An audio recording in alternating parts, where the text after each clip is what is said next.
आपण पाहत असलेली ही कलाकृती आज गणरायाचं आगमन होत आहे. तर या गणरायाच्या आगमनानिमित्त मी ही एका पडीक क्षेत्रामध्ये ही गणरायाची मूर्ती साधारण 15 बाय 30 या फुटाच्या अंतरामध्ये साकारण्याचा प्रयत्न केलेला आहे.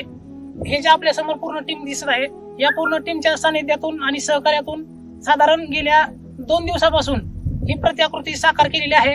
तर आज समाजामध्ये माझा हा वेगळा संदेश देण्याचा एक वेगळा हेतू असा आहे की आज बऱ्याच ठिकाणी वेगवेगळ्या क्षेत्रामध्ये काम करत असताना बरेच लोक कधी कधी समाजाला किंवा प्रदूषणाला हानी होईल अशा काही गोष्टी घडतात, परंतु इको फ्रेंडली या गोष्टीचा मी माध्यम निवडून हे एक समाजासाठी नैसर्गिकरित्या उपलब्ध होणारी ही गोष्ट साकार करण्याचा प्रयत्न केलाय.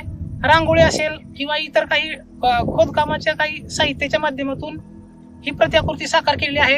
आणि आज हा माझ्या आयुष्यातील पहिलाच असा हा उपक्रम आहे की जो मी वेगळ्या माध्यमातून साकार करतोय. आजपर्यंत पिंपळाच्या पानावर असेल, पेन्सिल चित्राच्या माध्यमातून असेल, वेगवेगळे संदेश दिलेत, पण आज ही अनोखी कलाकृती आपल्या सर्वांच्या समोर सादर करण्याचा हा माझा एक छोटासा प्रयत्न आहे. आणि ही कलाकृती मी 2 दिवसापासून करतोय. तर या पूर्ण टीमचं मी पूर्ण मनापासून आभार व्यक्त करतो, धन्यवाद देतो की आपण माझ्या या कलाकृतीसाठी उपस्थित राहिलात आणि ही कलाकृती साकार करताना मला सहकार्य केलं.